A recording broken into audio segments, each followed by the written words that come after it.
હજારો માણસો, લાખો માણસો કરણીજીની શોભાયાત્રા સાતમના દિવસે નીકળે અને સવારમાં એ અકડે ઠઠ ભક્તજનોની લાગી ગઈ હોય, પણ જ્યાં સુધી ઉપર 7 સમળિયું ન આવે ને ત્યાં સુધી એ શોભાયાત્રાની શરૂઆત ન થાય. એમાં સફેદ સમળી પણ આવે. આજ પણ એ સમળિયું આવી જાય. એ સમળિયું ખરારા કરતી કરતી 7 સમળિયું આવે અને 7 સમળિયું આવ્યા પછી શોભાયાત્રાની શરૂઆત તો થાય.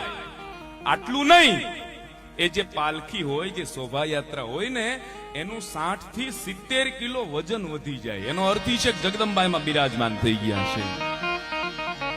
આ પ્રત્યક્ષ છે. આવી કરણી કરણી કરણી જગ કહે અને હરણી દુઃખ હજાર. કરણી કરણી જગ કહે હરણી દુઃખ હજાર. તું તપે મેહા તણી આય નોધારાનો આધાર. કરણીને કાને જશે જેદી અંતર તણો અવાજ. કરણીને કાને જશે જેદી અંતર તણો અવાજ. તેદી જાવા નહીં દે જોગણી લાખે વાતે લાજ.